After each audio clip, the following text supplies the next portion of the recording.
नमस्कार, आदाब। मैं अनूप सोनी क्राइम पेट्रोल सतर्क के आज के एपिसोड में आप सबका स्वागत करता हूं। ये एक ऐसी घटना है जिसमें कुछ बच्चों की जिंदगी के साथ एक खतरनाक खेल खेला गया। उनकी जिंदगी के बदले एक ऐसी शर्त रखी गई थी जो किसी को भी हिलाकर रख सकती थी। वो शर्त क्या थी और क्यों रखी गई थी, उससे ज्यादा गंभीर यह था कि वो शर्त एक कानूनी फैसले को चुनौती दे रही थी, और वो शर्त और वो फैसला कुछ बच्चों को एक डरावनी हकीकत देने वाला था।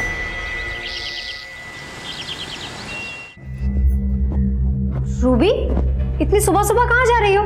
क्यों मेरी मां बनने की कोशिश करती हो? सब कुछ बताना जरूरी है क्या? रूबी, भले ही मैंने तुम्हें जन्म नहीं दिया, पर हूँ तो तुम्हारी मां। लेकिन आपने मेरे पापा से शादी की है, सब जानती हूँ मैं। कैसे आपकी वजह से मैंने अपनी माँ को खो दिया, and now you will pay for it. सुबह सुबह क्या हंगामा मचा रखा तुम लोगों ने? हाँ? और तुम कहाँ जा रही हो सच के? स्कूल वाले साइंस एक्सकर्शन पे ले जा रहे हैं। साइंस एक्सकर्शन में जा रही है बॉयफ्रेंड से मिलने के लिए? बस पापा, जब आप रात रात भर बाहर रहते हो तो क्या मैंने आपसे कभी पूछा कि आप कहाँ जाते हो? जुबान बहुत चलने लगी तेरी। हाँ,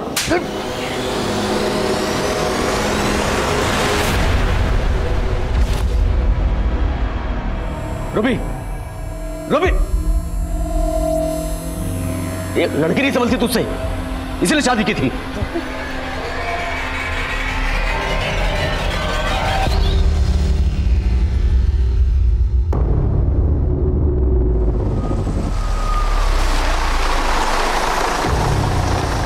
बस यहाँ तक नहीं आ रही तुझे लेने? नहीं अम्मी, मार्बल रोड तक रिक्शा से ही जाना पड़ेगा। एक्सकर्जन वाले सभी स्टूडेंट्स को 7:30 तक बुलाया। अच्छा, चल मैं तुझे ऑटो तक छोड़ देती हूँ। अम्मी, ऑटो यहीं से मिलती है, मैं चली जाऊंगी। ठीक है, बाय बाय।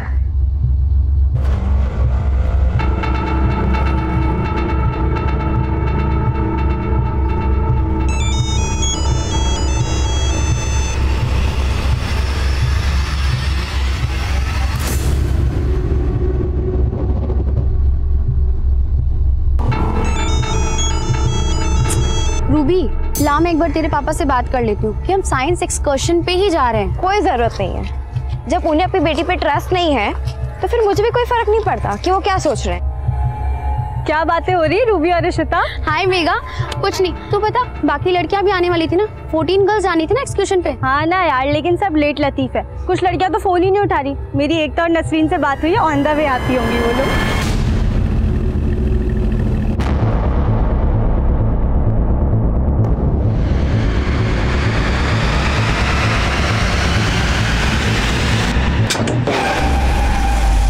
मुझे मालूम था तू मेरे खिलाफ जाएगी। नसरीन को यहां से भगा कर तूने अच्छा नहीं किया। अब इसकी सजा तू भी भुगतेगी और तेरी बेटी भी।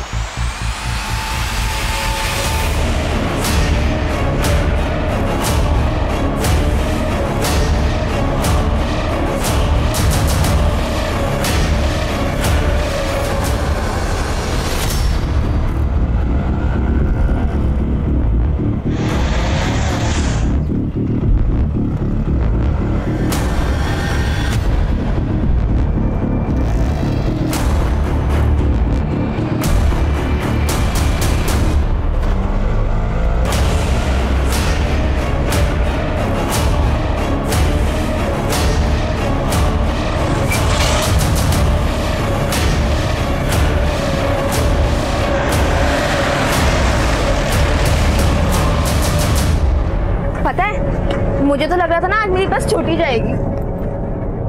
और कोई नहीं आया? क्या हुआ?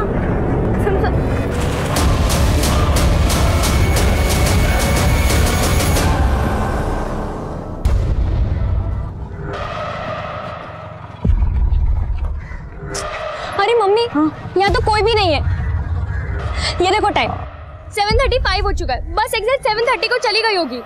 अरे लेकिन 5 ही मिनट तो लेट हो गए हैं। हो गए ना लेट।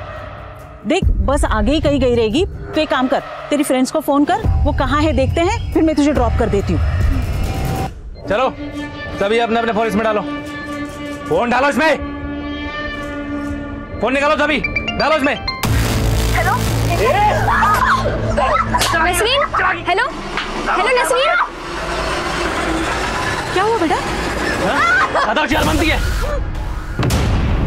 अब दोबारा किसी ने चलाकी की ना तो इससे भी बुरा हाल होगा। फोन निकालो चुपचाप। फोन दो। ये कैसे चला रहा है गाड़ी? गाड़ी चला रहा, जहाज उड़ा रहा है। थोड़ा धीरे चलाना। क्या तो जल्दबाजी लगी है?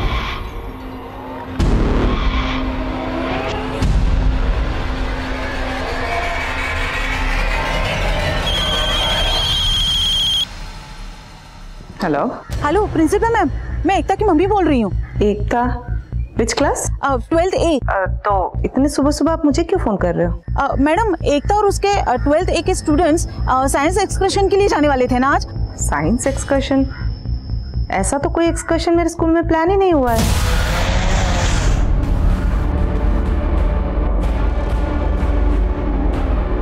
ये ले, फोन तोड़ दे सारे। अरे पाना निकाल वहां से, फोन तोड़।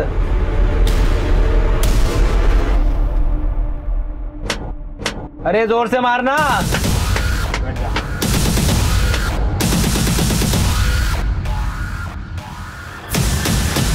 निवेदिता, तुम इतनी इररिस्पॉन्सिबल कैसे हो सकती हो?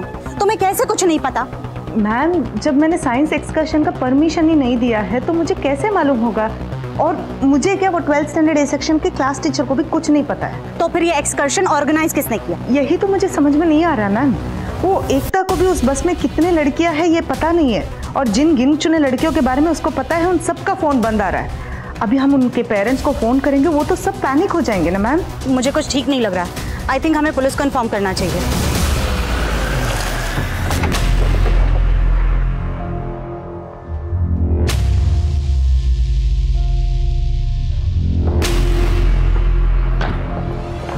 जय हिंद सर।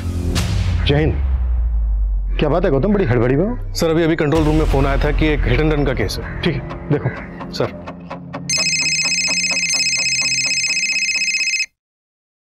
हाँ सोनाली बोलो।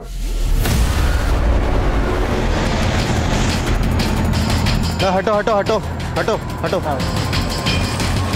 आइए सर। सर ये है वो डेड बॉडी।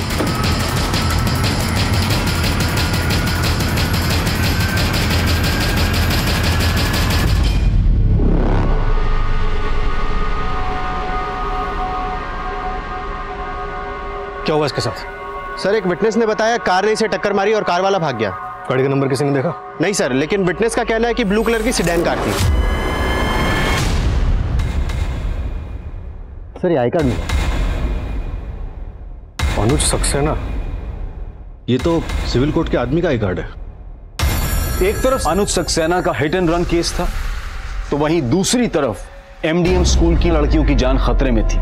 ये सभी लड़कियां 7 नवंबर की सुबह अपने घर से ये कहकर निकली थीं कि वो स्कूल की तरफ से एक साइंस एक्सकर्शन ट्रिप पर जा रही हैं। हैरानी की बात यह थी कि स्कूल की प्रिंसिपल निवेदिता तक को इस एक्सकर्शन ट्रिप के बारे में कुछ मालूम नहीं था, लेकिन उस ग्रुप के साथ जाने वाली एक और स्टूडेंट एकता जो कुछ भी कह रही थी उसने स्कूल अथॉरिटीज के होश उड़ा दिए। इस पूरे मामले का संज्ञान लेने के लिए पुलिस जल्द ही उस जगह पर पहुंची जहां से 7 नवंबर की सुबह 7:30 बजे वो बस एक ऐसे सफर के लिए निकली थी जिसकी मंजिल सिर्फ तबाही थी।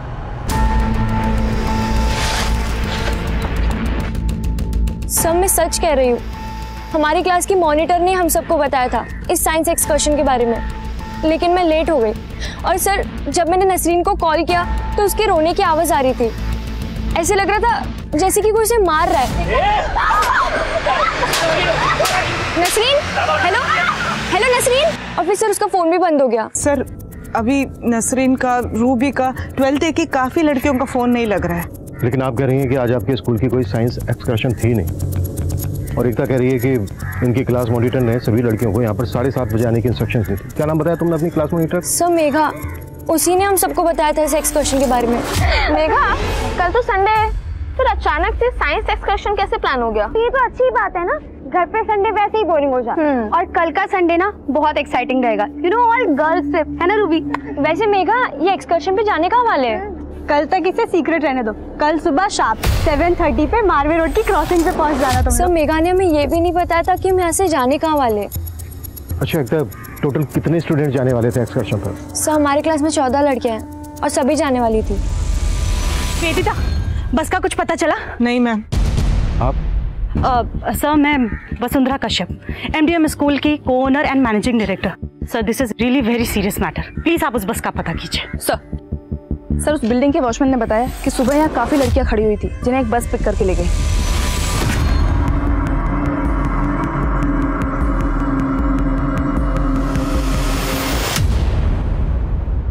सोनाली। जी सर। उस CCTV की फुटेज चेक करो, बस उसमें जरूर कैप्चर हुई होगी। सर। निवेदिता जी, एक बात मेरी समझ में नहीं आ रही है। जब आपके स्कूल ने आज कोई साइंस एक्सकर्शन प्लान ही नहीं किया था, तो क्लास मॉनिटर मेघा ने बाकी सब लड़कियों को कन्विंस कैसे कर दिया?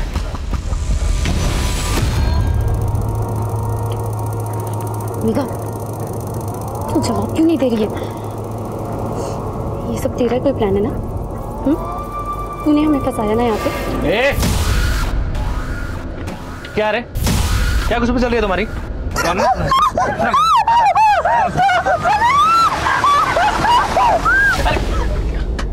क्या कर रहा है तू? कितनी बार बोला तेरे को गाड़ी देख के चला, देख कर चला, समझ नहीं आता तेरे को?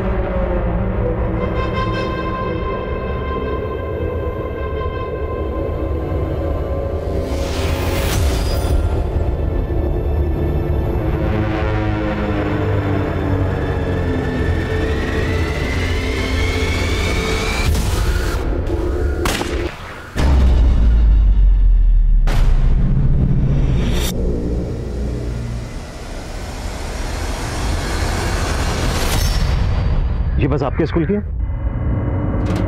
नहीं सर, ये बस हमारे स्कूल की नहीं है। अच्छा, इनमें से वो क्लास मॉनिटर मेघा कौन सी है जिसने बाकी सब लड़कियों को आने के लिए कहा? सर ये मेघा है और ये बाकी लड़कियां 12th की स्टूडेंट्स हैं सर। इसमें मेघा के अलावा 5 लड़कियां हैं और एकता ने बताया था कि 12th में 14 लड़कियां हैं और सबकी सब जाने वाली। सर आप प्लीज जल्दी से पता कीजिए ना कि ये मैटर क्या है। अच्छा, बाइक पर लड़का कौन? नहीं मालूम है सर। आप हमें इन लड़कियों के नाम, नंबर, एड्रेस दीजिए और क्लास की बाकी लड़कियों की भी जो ट्रिप पर नहीं गई थी। सुरेश, पता करो मेघा ने बाकी लड़कियों को भी बुलाया था क्या? सर चलिए। सोनाली सर, बाइक पर लड़का बस के अपोजिट डायरेक्शन से आया और वापस यू टर्न लेकर बस के पीछे गया। चेक करो इस डायरेक्शन में कोई CCTV है क्या, और इस डायरेक्शन में जो भी पेट्रोलिंग टीम है उसको देख करो। सर।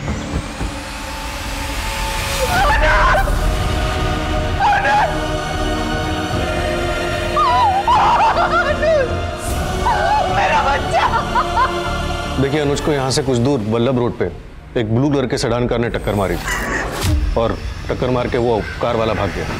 देखने में तो ये हिट एंड रन का केस लग रहा है, लेकिन क्योंकि अनुज सिविल कोर्ट के आदमी थे तो हो सकता है कि उनकी किसी के साथ कोई दुश्मनी हो। क्या आपको किसी पे शक है? मेरी कुछ समझ में नहीं आ रहा, मेरा बेटा ऐसे कैसे चला गया? बता सकती हैं कि इतनी सुबह को अनुज उस तरफ क्या करने गए थे? मेरा बेटा रोज सुबह 6 बजे जॉगिंग के लिए जाता था। रात 1-1 बजे तक कानूनी किताबें पढ़ते रहते हो, सुबह जल्दी उठ जाता है। नींद नहीं पूरी हुई ना तो सेहत बिगड़ जाएगी तेरी। अरे माँ, मैं बिल्कुल फिट हूँ और वैसे भी इंसान को 4 घंटे की नींद चाहिए होती है बस। इंसान के लिए ना शादी भी जरूरी है।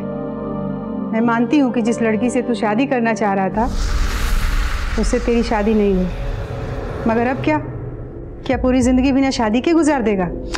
अरे मेरी प्यारी माँ, अब मेरी शादी करने की उम्र नहीं रही और तुम बेकार में टेंशन लेती हो। हमेशा माँ को बहला देता है। जा महेश, जिस जगह पे एक्सीडेंट हुआ है वहां पे कोई CCTV कैमरा नहीं थे, लेकिन हमें कैसे भी करके उस ब्लू कार को ढूंढना होगा।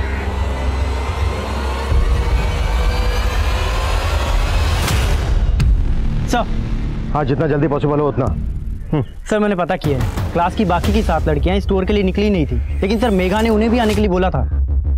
सर 1.5 घंटा पहले लिंक रोड पर एक ट्रैफिक हवलदार ने एक बस के बारे में रिपोर्ट किया जिसके सारे पर्दे लगे हुए थे। सर उसने उस बस को फॉलो भी किया पर वो बस काफी तेजी से निकल गई और सर उसके थोड़ी देर बाद कंट्रोल रूम में एक आदमी का कॉल आया। उसने बताया कि उसने आरे रोड पर एक बस को देखा था जिसमें से गोली चलने की आवाज आई। सर दोनों ही केसेस में बस का डिस्क्रिप्शन एक जैसा है, व्हाइट कलर की ट्रैवलर बस, और जिस बस में लड़कियां बैठकर गई थी वो भी व्हाइट कलर की थी। वो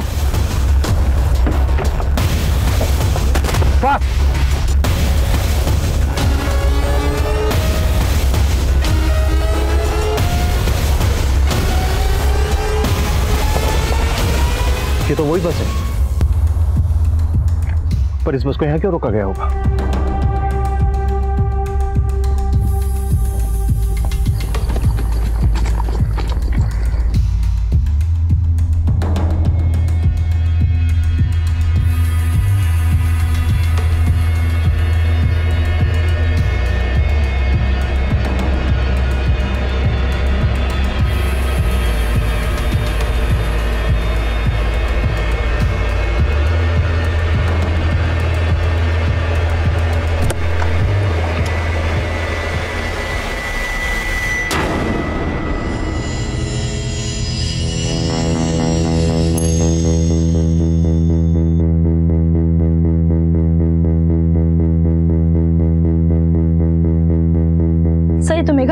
वही क्लास मॉनिटर जिसने बाकी लड़कियों को एक्सकर्शन पे बुलाया था, वो भी स्कूल की बिना जानकारी की, और अब इस मेघा का ही मर्डर कर दिया गया। चल चल चल चल चल चल जल्दी ले जा सबको अंदर। चल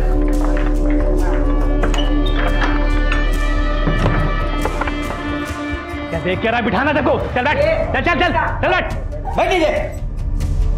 किसी के मुंह से आवाज नहीं निकलनी चाहिए। चुप।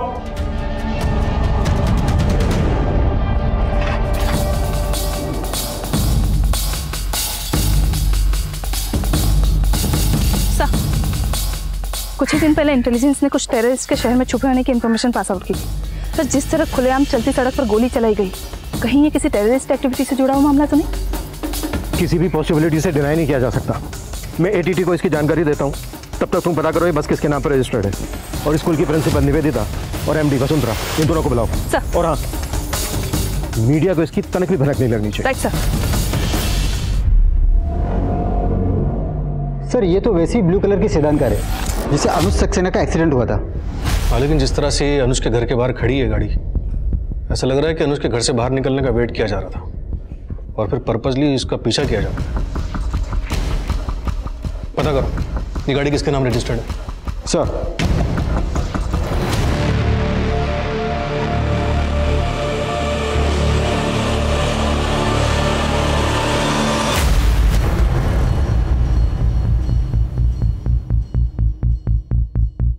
अभिमन्यु, उस बस में तुम्हें कोई ऐसा क्लू मिला जिससे तुम्हें लगता है कि ये मामला टेररिस्ट से जुड़ा हो सकता है? फिलहाल तो नहीं, लेकिन इसकी पॉसिबिलिटी, इसलिए मैं आपको इसकी जानकारी दे रहा हूँ। उन शूटर्स के चेहरे किसी सीसीटीवी में कैप्चर हुए? नहीं सर, लेकिन एक बाइकर है जो बस को फॉलो कर रहा था। मारवे रोड के आगे जो क्रॉसिंग है उसके सीसीटीवी में बाइक और बस दोनों कैप्चर हुए। उस फुटेज में बाइक का नंबर विजिबल है। बस के साथ साथ हम ये भी मालूम कर रहे हैं कि बाइक किसके नाम पर रजिस्टर्ड है।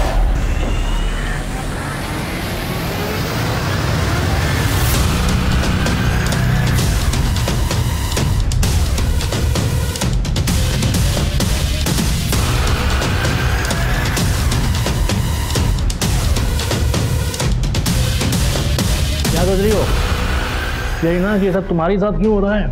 तुम्हारी क्या गलती थी? बस यूँ समझ लो कि तुम्हारी बदकिस्मती है और इन दोनों की किस्मत। मैं तो मतलब डर गया हूं। इस वारदात का असल मंसूबा पुलिस की सोच से भी परे था, लेकिन उनका यह अंदाजा कि यह कोई आतंकवादी हमला था, क्या यह अंदाजा सही था, या यह मामला बंधक बनाई गई उन स्टूडेंट्स में से किसी एक का निजी मामला था, या फिर यह मामला मेघा के किसी राज से जुड़ा था जिसने इन सभी लड़कियों को एक साथ जोड़ा था? क्या मेघा का मर्डर उसके इस राज पर पर्दा डालने की कोई कोशिश थी? सवाल कई थे, लेकिन फिलहाल पुलिस को सिर्फ एक का जवाब मिला था। वो बस जिसमें लड़कियों को बंधक बनाकर रखा गया था, वो एक ट्रैवल एजेंसी को बिलोंग करती थी। मैडम, यही है वो अजिंक्य जिसने वो बस बुक करवाई थी। इस बस के साथ तुम्हारा कोई ड्राइवर गया होगा? हाँ मैडम, गया था ना, गणपत नाम है उसका। ये सीसीटीवी फॉरवर्ड करो हमें और कॉल लगाओ उस गणपत को। हाँ मैडम, उसका फोन बंद आ रहा है। सर, ये तो अजिंक्य है, इसने बस बुक किया था। हाँ, लेकिन आप इस अजिंक्य को जानते कैसे? सर, अजिंक्य हमारे स्कूल में लैब असिस्टेंट है। इसका ऐसा करने के पीछे क्या मकसद होगा? हमें कुछ आइडिया नहीं है सर। अच्छा, ये रहता कहाँ है?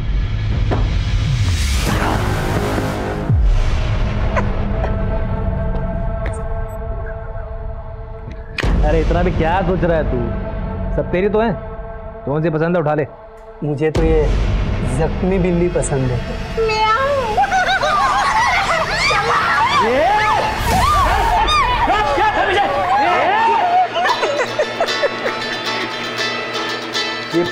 प्रिंसिपल मैम का फोन मुझे क्यों आ रहा है?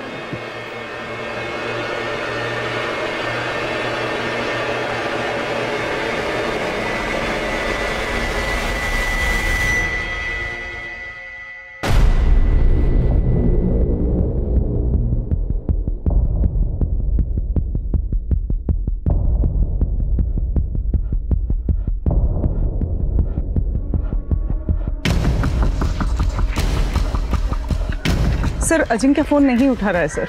लेकिन हम श्योर हैं वो घर के अंदर ही है। हमारे कांस्टेबल ने कंफर्म किया है। घर का दरवाजा अंदर से बंद है। लड़कियां भी घर के अंदर ही हैं। उनकी चीखने की आवाज़ें आ रही थी। लेकिन मेरी ये समझ में नहीं आ रहा है कि अजिंक्य लड़कियों को अपने घर ही क्यों लेकर आया।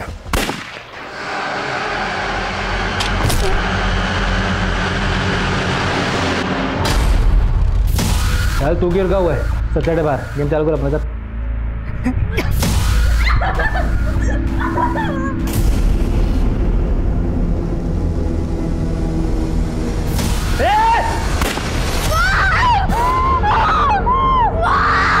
Hello Ruby, hello.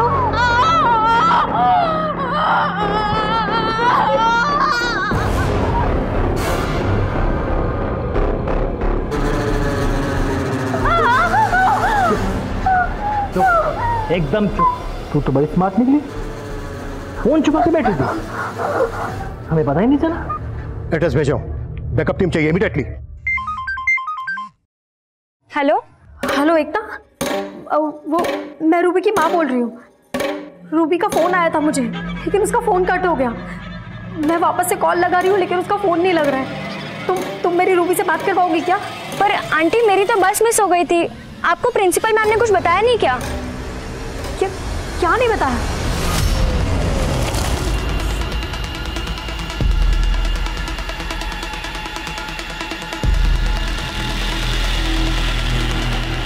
अरे साहब हमको क्यों लेके जा रहे हैं? सर वो बाइक वाला लड़का दानिश जो बस का पीछा कर रहा था।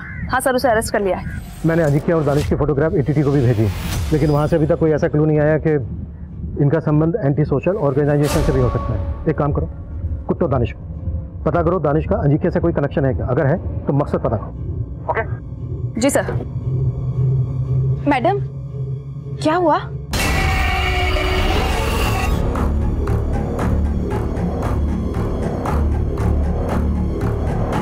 अजिंक्य गोडमोले, मैं तुम्हारी प्रिंसिपल निवेदिता देशमुख बोल रही हूँ। हम जानते हैं कि तुम इस वक्त अंदर हो। पीछे चल, सभी पीछे, वरना बच्चे को गोली मार दूंगा। पीछे। वाह प्रिंसिपल मैडम, आप भी पहुंच गई पुलिस के साथ। अजिंक्य ये क्या हो रहा है? गोली क्यों चली थी? मैडम ये खेल अभी बहुत लंबा चलेगा। आखिर तुम चाहते क्या हो? बर्गर। क्या? 10 बर्गर चाहिए अभी के अभी, वरना सभी बच्चों को गोली मार दूंगा।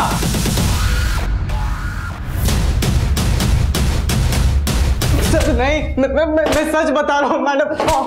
मैं सच बता रहा हूँ। मैं किसी अजिंक्य को नहीं जानता और बस हाईजैकिंग में भी मेरा कुछ रोल नहीं था मैडम। तो उस बस का पीछा क्यों कर रहा था? मैं बस का पीछा थोड़ी ना कर रहा था, मैं तो नसरीन का पीछा कर रहा था। नसरीन? वो एमडीएम स्कूल की स्टूडेंट?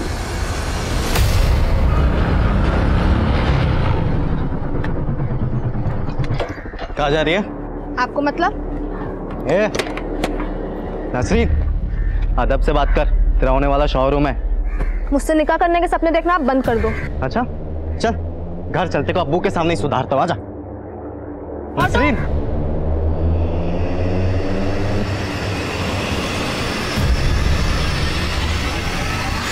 मैडम ये हमारा निजी मसला है, लेकिन इसका उस हाईजैकिंग से कुछ ताल्लुक नहीं है, कुछ भी नहीं। तेरे सारे निजी मसले अब अच्छे से सुलझाएंगे हम। मैंने सब तो बता दिया मैडम आपको। जल्दी चलिए भैया, थोड़ा जल्दी चलिए।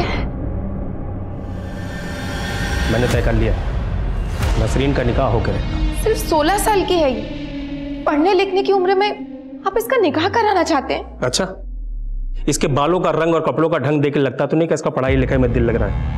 आज से इसकी पढ़ाई लिखाई बंद। लेकिन आप ऐसे कैसे? जबान लड़ाएगी तुम मुझसे? जबान लड़ाएगी? आज देखता हूँ कैसे पढ़ाई करती है, देखता हूँ कैसे पढ़ाई करती है। नहीं।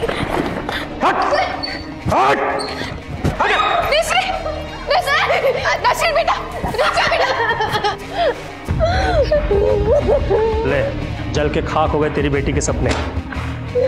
अब इसके निकाह की तैयारी कर, वरना तुम दोनों भी जल के खाक हो जाओगे।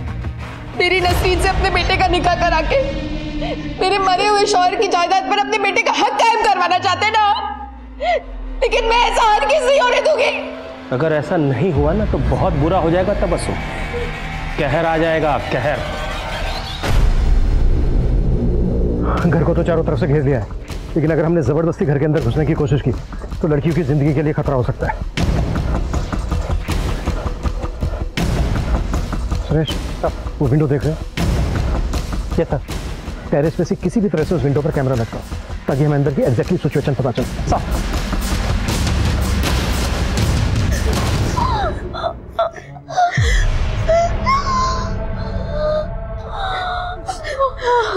क्या अजिंक्य भाई, मुंह झूठा करवा के भूख बढ़ा दिया आपने। गोश्त कब खिलाओगे? अपने हिस्से की भूख अभी और बढ़ा ले, तब तक हम चोर पुलिस खेल ले। चल जा। क्यों निकल? हाँ? देखो कितनी पुलिस है बाहर। हाँ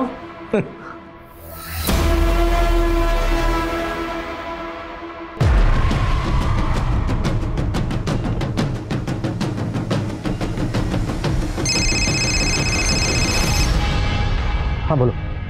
सर, वो दानिश कुछ उगल नहीं रहा है। सर, सरप्राइजिंग ये है कि वो नसरीन को अपनी मंगेतर बता रहा है। तो माइनर लड़की उसकी मंगेतर? हाँ सर, मेरी नसरीन की अम्मी से भी बात हुई, लेकिन सर वो इस रिश्ते के खिलाफ थी। सर, वो दानिश का बाप इफ्तिखार, उसका कुछ पता नहीं लगा है, लेकिन मैं ढूंढ रही हूँ उसको। कैमरा लग गया।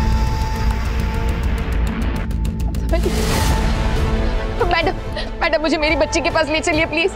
देखिए तबस्सुम जी, मैं आपकी हालत समझ सकती हूँ। नहीं मैडम, आप मेरी हालत नहीं समझ सकती। मुझे बस उस जगह ले चलिए जहाँ मेरी बच्ची है। मैं खुद बचा लूंगी उससे। तबस्सुम जी, मैं आपको वहाँ नहीं ले जा सकती। हम पूरी कोशिश कर रहे हैं उसको लेकर आने की। आप बिल्कुल चिंता मत करिए। मैं रूबी की माँ हूँ, मेरी बेटी मिली क्या आपको? कहाँ है वो?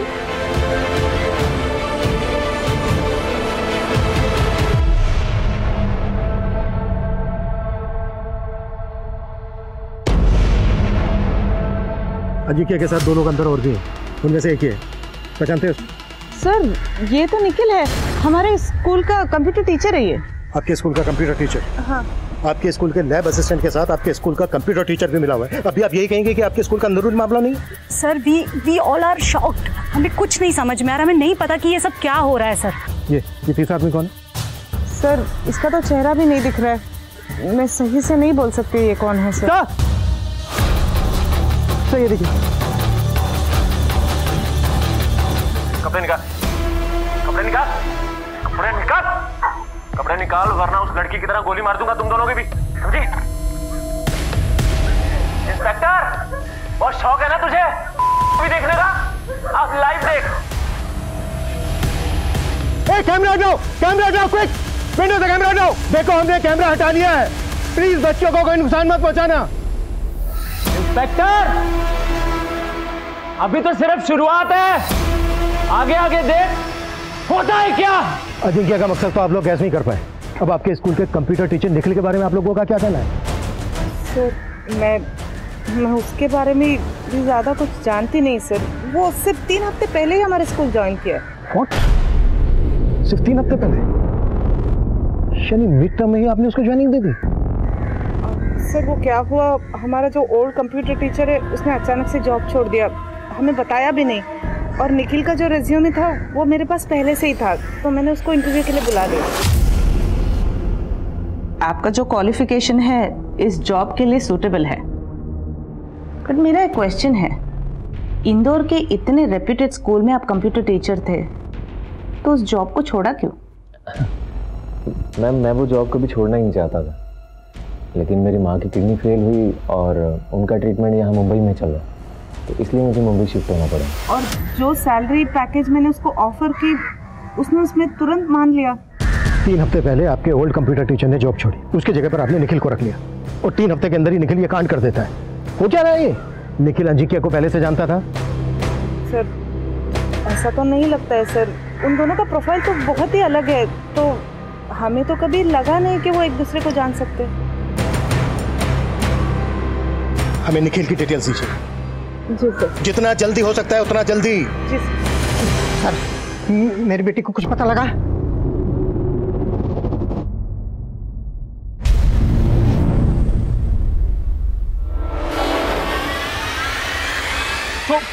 तू चाहता है मैं तेरी बेटी की सिफारिश करूं, जबकि तू मेरी बेटी की जिंदगी खाक करना चाहता था। ये तेरी और तेरी बेटी की करतूत है ना। देख तबस्सुम, तमाशा मत कर। पली तेरी बेटी वजह से मेरे बेटा अंदर जा चुका है। देख मेरे बेटे ने कुछ नहीं किया। मेरी बेटी को बर्बाद करना चाहता था ना। सब गिरफ्तार कर लो इसे। दानिश इसी का बेटा है। सब मेरी बहन सब मेरे बेटे को मैंने कुछ नहीं किया था। हमारी बेटी हमारी बच्चियाँ कहाँ है? हमारी बच्चियाँ कहाँ है? हमारी बच्चियाँ कहाँ है? हमारी बच्चियाँ कहाँ है? हमारी बच्चियाँ कहाँ है?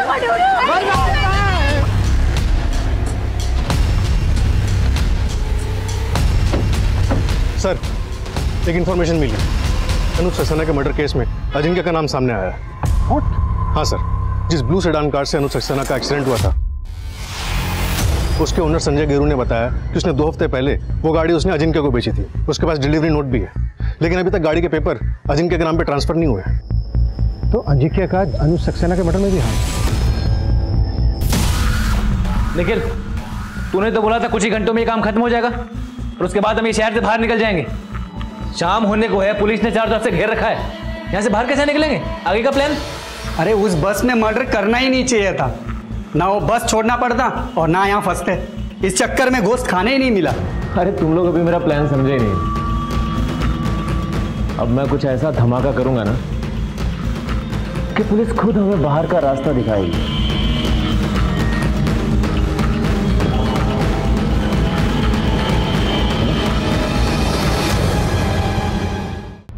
अरे रुक जाइए, आप अंदर कहाँ जा रही है? ये सरोजनी कश्यप। नहीं और she is the owner of the school and मेरी माँ और वो सचिन कचदेवा जी स्कूल के ट्रस्टी हैं।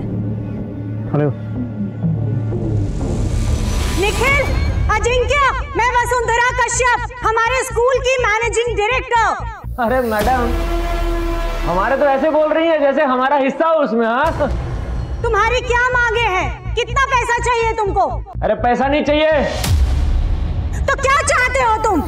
सच सुनना चाहता हूं मैं। इस झूठ भरी दुनिया में सब लोग झूठ बोलते हैं। आज मैं तुम लोगों से वो सच उगलवाना चाहता हूं जो तुम लोगों ने दुनिया से छुपाया है। मैं 3 तक गिनती गिनूंगा, एक एक करके अपने गुनाह कबूल करो, वरना मैं एक एक करके इन लड़कियों को मारना शुरू कर दूंगा। 1 2 3। नहीं, रुको। जो तुम बोलोगे हम सब वो करेंगे, बस प्लीज गोली मत चलाना। तो इस स्कूल से जुड़े हुए सारे लोग अपना गुनाह कबूल करना शुरू कर दो। निखिल भाई, मैं सचिन सचदेवा।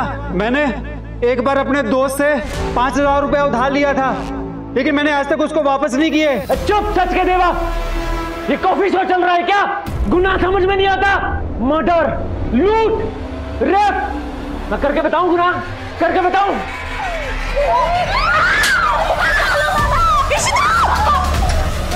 निखिल, बच्ची को नुकसान मत पहुंचाना। देखो, तुम्हारी सारी बातें मानी जाएंगी। अगर किसी भी लड़की को नुकसान पहुंचाया तो देखना अंजाम बहुत। अरे इंस्पेक्टर, मैं अपना अंजाम भुगत के आया हूं। इन लोगों को बोल कि शिद्दत से अपना गुनाह कबूल करें।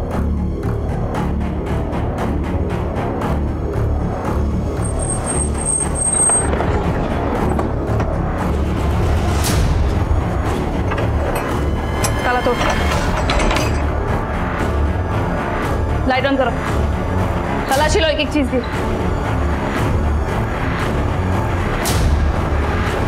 दो फ्रिज,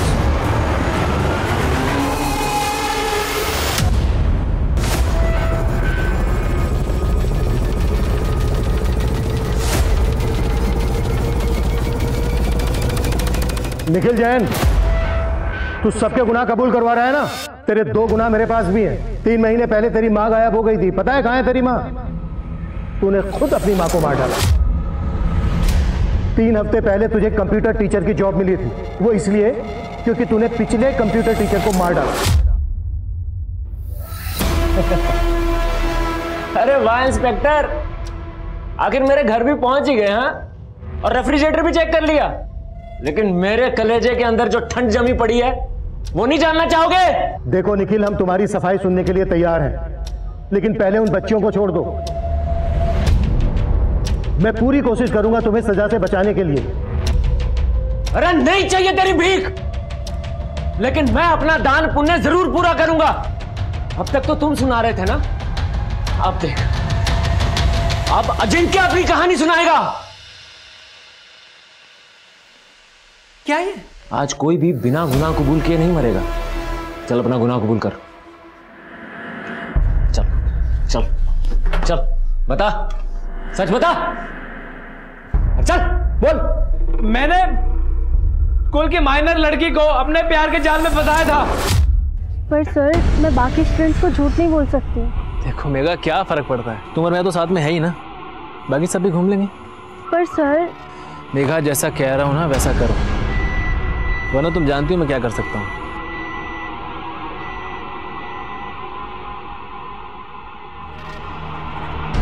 ये लेकर आएगी ना सारी लड़कियों को? हाँ निखिल ले आएगी।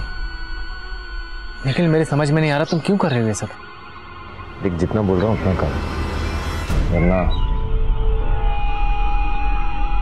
तेरा और मेघा का वीडियो है मेरे पास। अजिंक्य बहुत बड़ा कमीना इंस्पेक्टर, लेकिन यहां एक भेड़िया और भी है, वीरेंद्र दास। प्रिंसिपल वीरेंद्र दास तो याद है ना? चल चल, वीरेंद्र दास इसी स्कूल का पुराना बस ड्राइवर। इसको जाना था जेल, लेकिन स्कूल की रेपुटेशन बचाने के लिए इसके गुनाह सारे माफ कर दिए गए। चल बोल। मैं एक स्कूल की बच्ची के साथ गलत काम किया करता था। पैसे और बच्चों के लालच में ये मेरे साथ आया।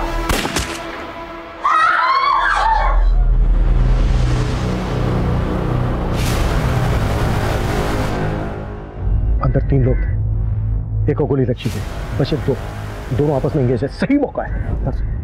अजिंक्य, मैं भी एक कन्फेस करना चाहता हूं। मैंने तुझे गन तो दी, लेकिन उसमें गोली नहीं है।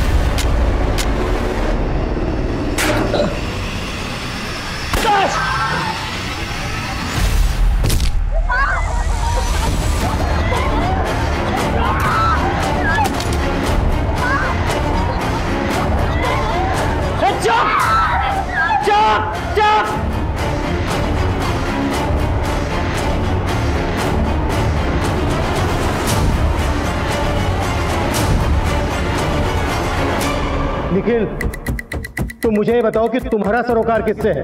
किसके गुनाहों की सजा तुम इन बच्चों को दे रहे हो? आज से 18 साल पहले आज ही की तारीख को किसी ने बहुत बड़ा गुनाह किया था। वो अपना गुनाह कबूल करेगा या मैं एक और जान ले लूं? 1, 2,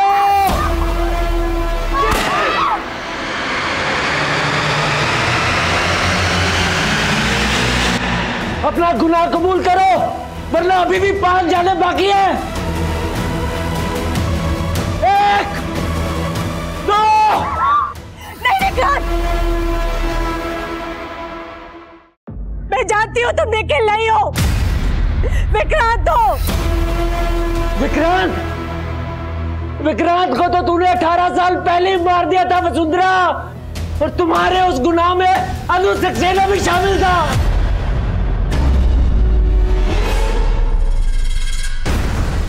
अनुज, वसुंधरा, मैं अभी तुम दोनों की प्रिंसिपल मैम को कंप्लेन करता हूँ। साले विक्रांत, तू और हमारी कंप्लेन करेगा? भूल गए तू? प्रिंसिपल मेरी मॉम है, समझा? शिकायत तो मैं तेरी करूंगी। तूने मेरी बेटी के साथ ऐसी हरकत की? मैम, वसुंधरा झूठ बोल रही है, मैंने ऐसा कुछ भी नहीं किया है। नहीं मम्मा, मैं झूठ नहीं बोल रही, झूठा तो ये है। यस मैम, ये सच बोल रही है, झूठ तो ये बोल रहा है।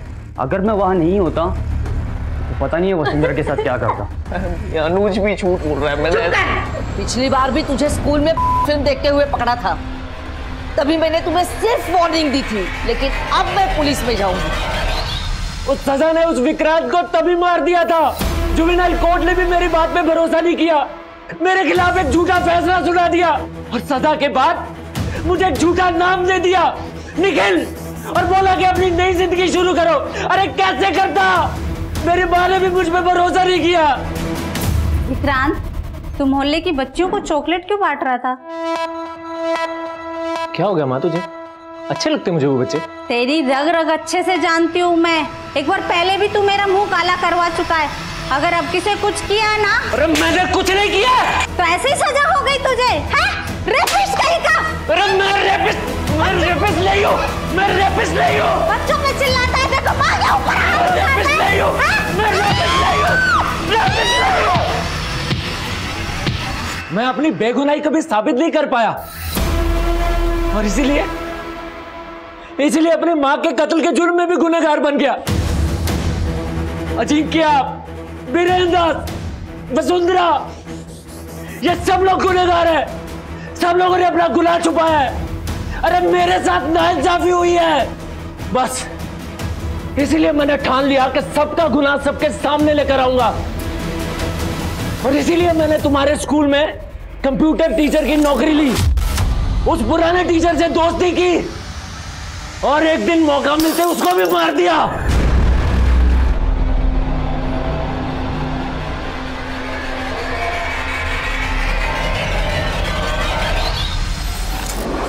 वसुंधरा कश्यप, आज से 18 साल पहले जिस अनुज सक्सेना के साथ मिलकर तूने मुझे सजा दिलाई थी, अरे सजा तो उसने तुझे दी है। अरे बोलती है या चलाओ गोली? हाँ, अनुज ने मुझे धोखा दिया था। रुक मत, तू रुकेगी तो मेरी गोली चलेगी।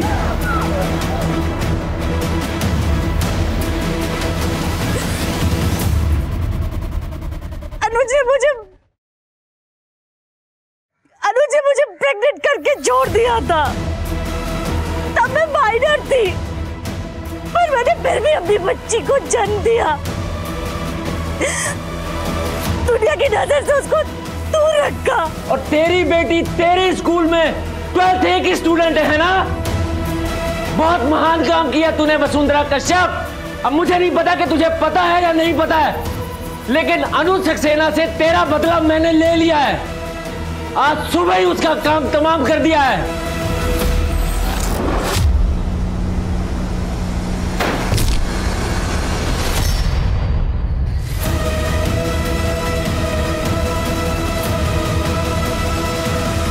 अब बदले की बारी मेरी है। अब तेरी रेप चाइल्ड तुझे यह बताएगी कि रेप होता क्या है।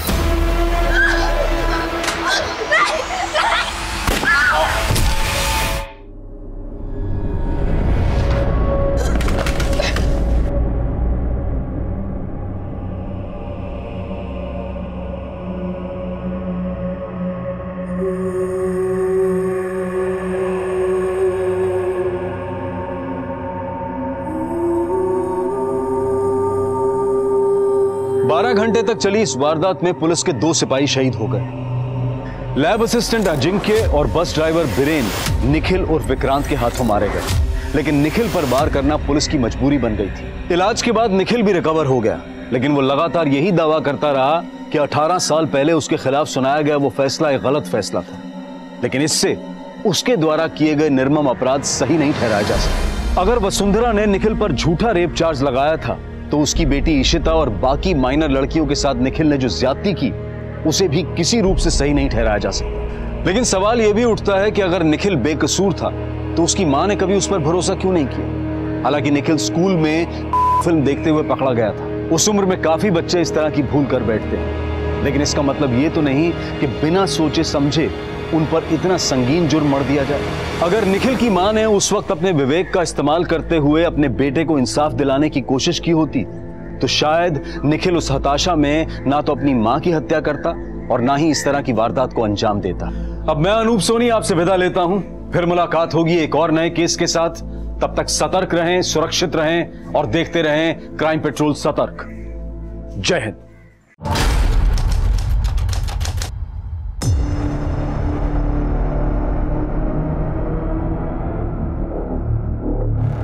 महाराज जी, माता हसमुखी ने आपको अपने आश्रम मिलने के लिए बुलाया है।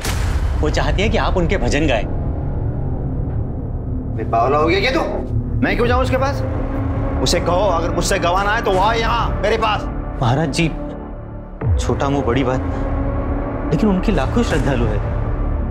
पता नहीं वो यहाँ आएंगी या नहीं। अरे मेरे श्रद्धालु कितने हैं जानता है ना तू, करोड़ों में है। उसे आना है तो आए, नहीं तो जाए किसी भी आलतू फालतू भजन गाय के पास।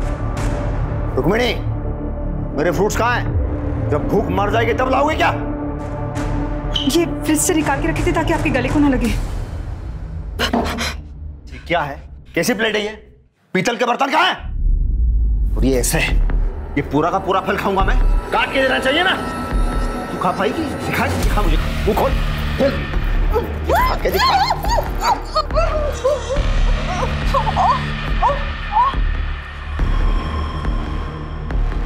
महाराज जी लाइए, मैं इन्हें काट के पीतल के बर्तन में लेके आता हूँ।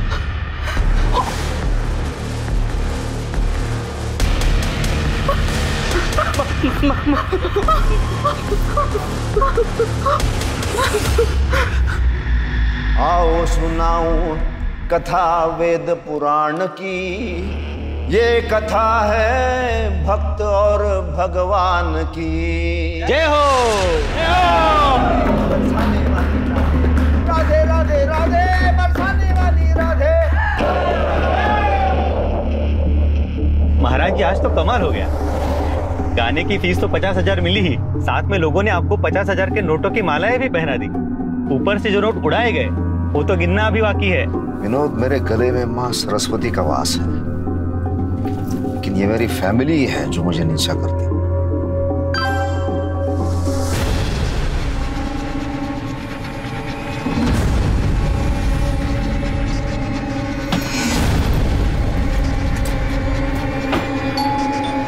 तो वेट, मैं देखती हूँ।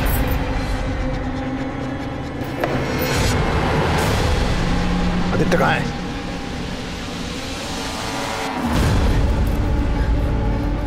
मेरे प्रशंसक ने भेजा है, फैन ने, ये वीडियो। किसी लड़की के साथ पार्क में बैठा इसे लड़ा रहा था, और ऐसे में मेरी क्या इज्जत रह जाएगी? पापा, मैं श्रेया से प्यार करता हूँ। चुप! नहीं, राजीव, महाराज, आज के बाद मुझे ये जरा भी घर से बाहर आता जाता दिखे, इसकी तो हड्डियां तोड़ दूंगा मैं, साथ में तुझे भी मारूंगा। देख, ये प्रेगनेंसी की हालत में बाहर खड़ी क्या कर रही है?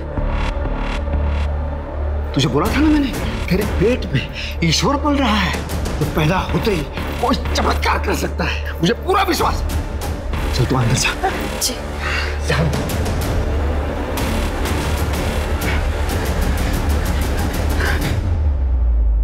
केशव महाराज एक प्रचलित भजन गायक थे। लोग उनकी गायकी से इतने प्रभावित थे कि समय के साथ साथ उन्हें भगवान स्वरूप समझने लगे। लेकिन भगवान के गीत गाते गाते उनका अहंकार हुंकार भरने लगा और वो अपने आप को समझने लगे आज का भगवान।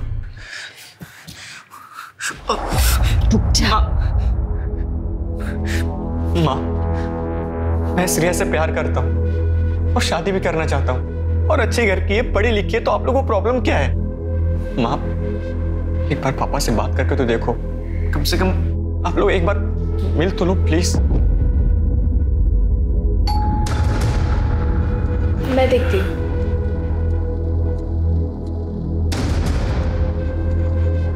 एक मिनट, तू क्यों आ गई दरवाजा खोलने के लिए? मैंने तुम्हें बताया था ना, जब तक ये पैदा नहीं हो जाता इसे दुनिया की नजरों से बचा के रखना है। चल अंदर।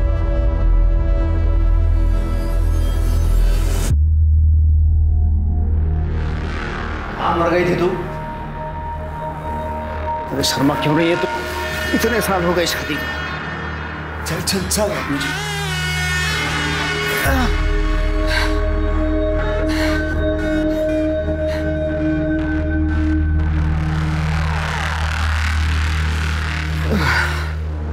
सुनो,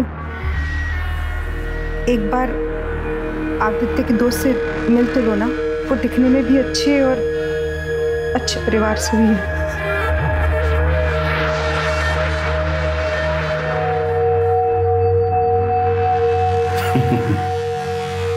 तू भी कम नहीं है, अच्छी तरह जानती है महाराज से कब कैसी और क्या डिमांड करनी चाहिए। कल बुलाओ लड़की को।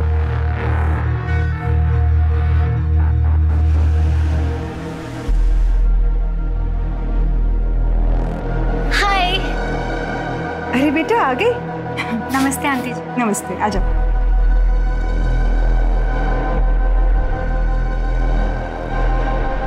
महाराज जी, Shreya. What rubbish? You call him महाराज जी?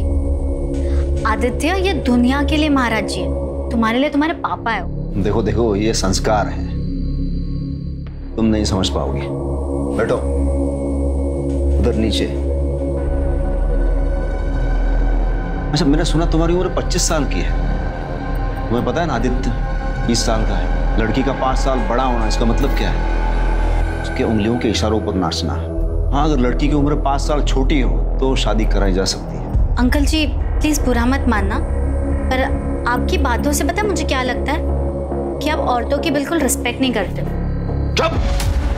जब मैं बोलता हूँ ना तो सब सुनते हैं। अब दूसरा बात, हमारे घर में शादी से पहले प्रेम संबंध, और वो भी पब्लिकली, बिल्कुल नहीं चलता। आपको पता है क्या, आप ना फादर से ज्यादा डिक्टेटर लगते हो मुझे, और अब पता नहीं कौन सी एज की बातें कर रहे हो, मुझे कुछ समझ नहीं आ रहा। और रही बात आदित्य की, वो एक एडल्ट है, उसकी लाइफ उसकी रिस्पॉन्सिबिलिटी है। आप उसे नहीं सिखाएंगे कि उसे क्या करना चाहिए और क्या नहीं करना चाहिए। आदित्य, इन्हें कुछ बोलो। What? Really आदित्य, तुम अपने पापा से डरते हो? Look आदित्य, मैं एक लिबरल फैमिली से बिलोंग करती हूँ। I can't tolerate this nonsense, okay? हटो।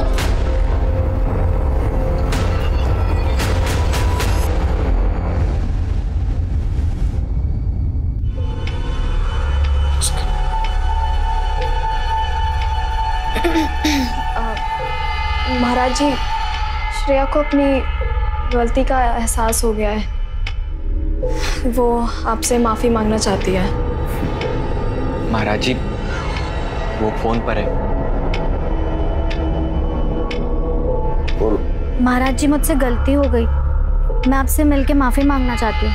आज शाम को आ जाओ।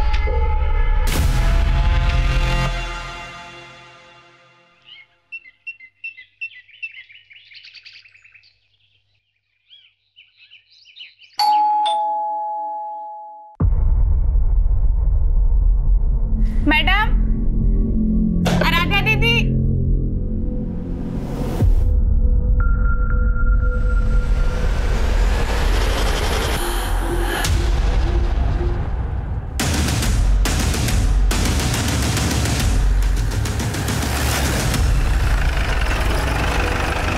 सब मैंने फोन किया था, मैं कब से घंटी बजा रही थी, कोई खोल नहीं रहा था। ये मिश्रा, दरवाजा खोलो अंदर से। सर। सर।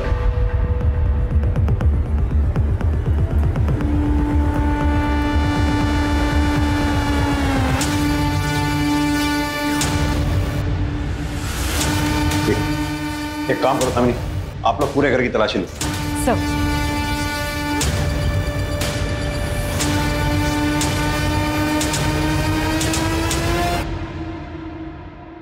सर, ये तो भजन सम्राट केशव महाराज है। जानता हूं। पेट पे स्टैब किया गया है, गला काटा गया, और उस औरत का भी गला काटा गया। ब्रूटल मर्डर से सर। मिश्रा, मुझे लगता है ये औरत इनकी वाइफ। दोनों बॉडीज को पोस्टमार्टम के लिए भिजवाओ। सर।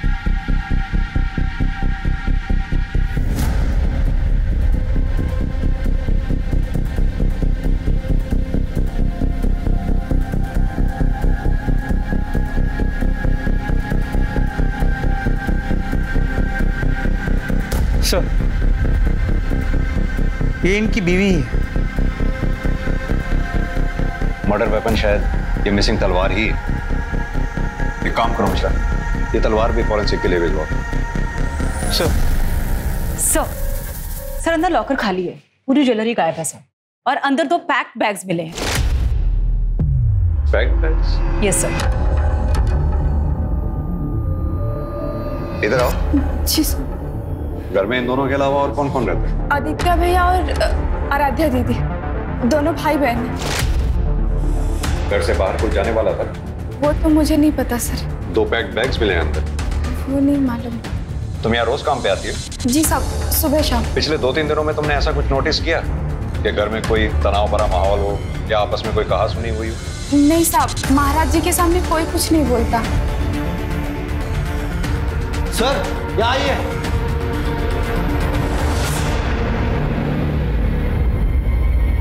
ये देखिए सर। घर में तो 4 लोग रहते हैं मिश्रा, प्लेटें 5 है, यानी कोई 5वां शख्स था जो बाहर से आया था। सर ये भी तो मुमकिन है कि 4 लोगों ने 5 प्लेट्स में कुछ खाया हो। सिंह, ये सारी प्लेट्स फॉरेंसिक के लिए भिजवाओ। सर। तुम्हारे पास फैमिली में से किस किस का कॉन्टैक्ट नंबर है? रुक्मिनी मैडम और आराध्या दीदी का। मिश्रा, इन दोनों के कॉल रिकॉर्ड्स निकलवाओ। इनके कॉल रिकॉर्ड्स में से बाकी फैमिली मेंबर्स के भी कॉन्टैक्ट मिल जाएंगे। सर इस केशव महाराज का नंबर तो इंटरनेट पे भी अवेलेबल। तुम इनके अलावा इनके किसी रिश्तेदार को भी जानते हो? जी साहब, रुक्मिनी मैडम का एक भाई है सुनील। सुनील इलेक्ट्रॉनिक उनका एक दुकान है, गोदाम भी है उनका। ये सुनील इलेक्ट्रॉनिक्स का कॉन्टैक्ट नंबर इंटरनेट से निकालो और इसे थाने पूछताछ के लिए बुलाओ। सर। दामिनी, सर। इनसे बाकी की डिटेल ले लो। सर, तुम आओ मेरे साथ। जी मैडम। सर ये भाई बहन मिसिंग, मुझे लगता है इन दोनों ने अपने माँ बाप का मर्डर किया है। हो सकता है घर में कोई अनबन हुई, भाई ने माँ और बाप को मार दिया, पैसे और जेवर लेकर बहन के साथ फरार हो गए। मिश्रा, भाई बहन दोनों के कॉल रिकॉर्ड्स निकलवाओ। लोकल ज्वेलर्स को इंटीमेट करो, शायद कोई क्लू मिले। सर।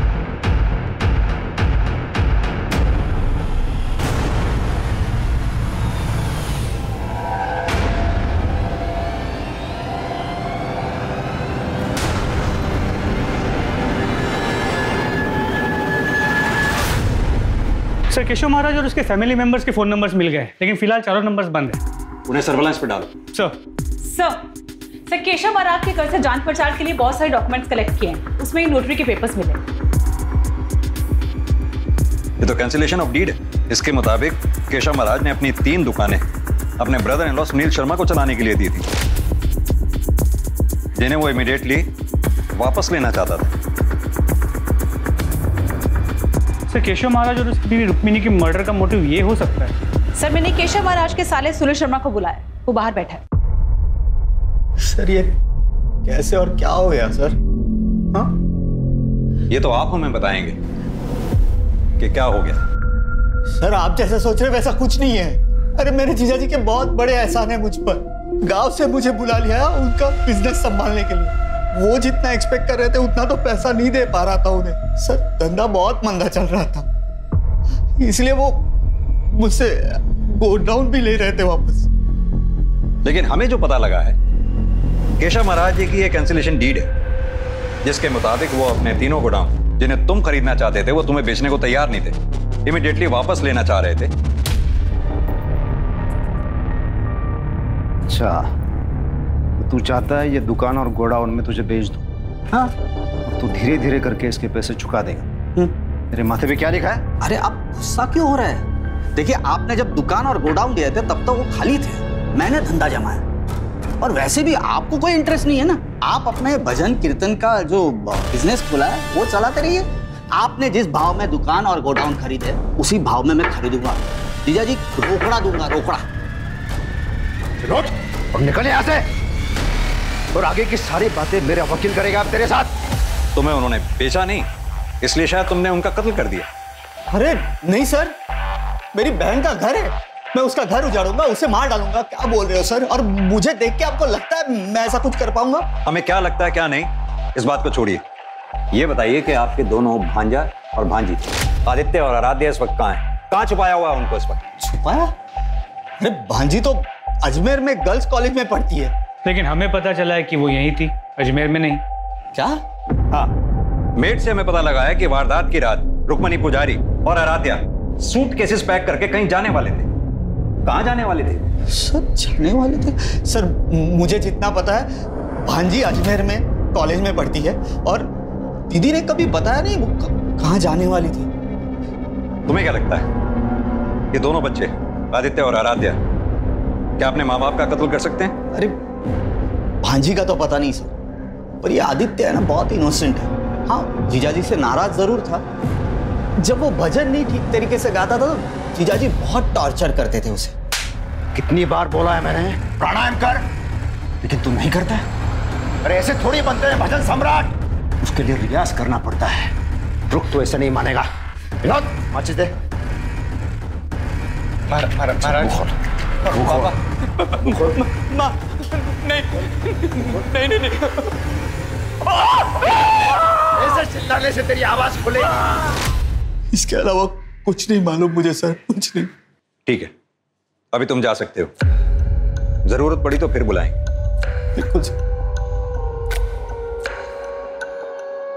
सर। मेरे जीजा जी की गाड़ी मिली आपको, घर पे नहीं है क्या? तुम्हारे जीजा जी की गाड़ी भी थी? हाँ सर। मिश्रा, इनसे गाड़ी की डिटेल्स लो और आसपास के police station, patrolling team, police नाका जितने भी हैं सबको अलर्ट कर दो। गाड़ी किसी भी सूरत में शहर से बाहर नहीं निकलनी चाहिए। सर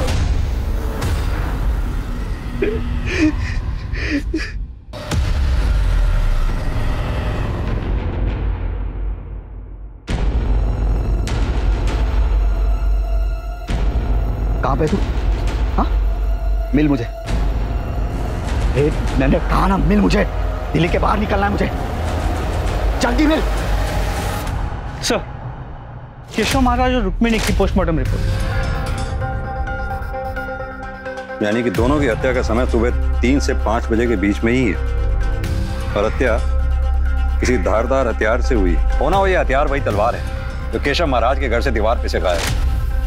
सर, इस रिपोर्ट में एक सरप्राइजिंग बात यह है कि केशव महाराज के खून में काफी ज्यादा मात्रा में शराब पाई गई है। What?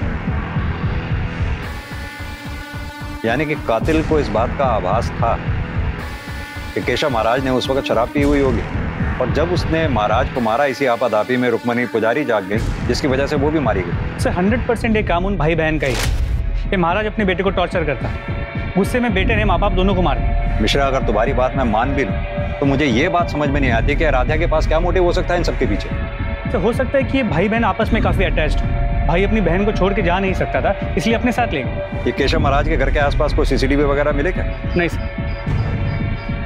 एक काम करो, ये नौकरानी करुणा से एक बार दोबारा बात करो, शायद कोई नई बात सामने आए। जी सर। और वो गाड़ी के बारे में कुछ पता चला? सर, हमारी टीम्स को बता दिया है, लेकिन अब तक कोई इन्फॉर्मेशन नहीं मिल पाई। तलाश जारी रखो उसकी। जी सर।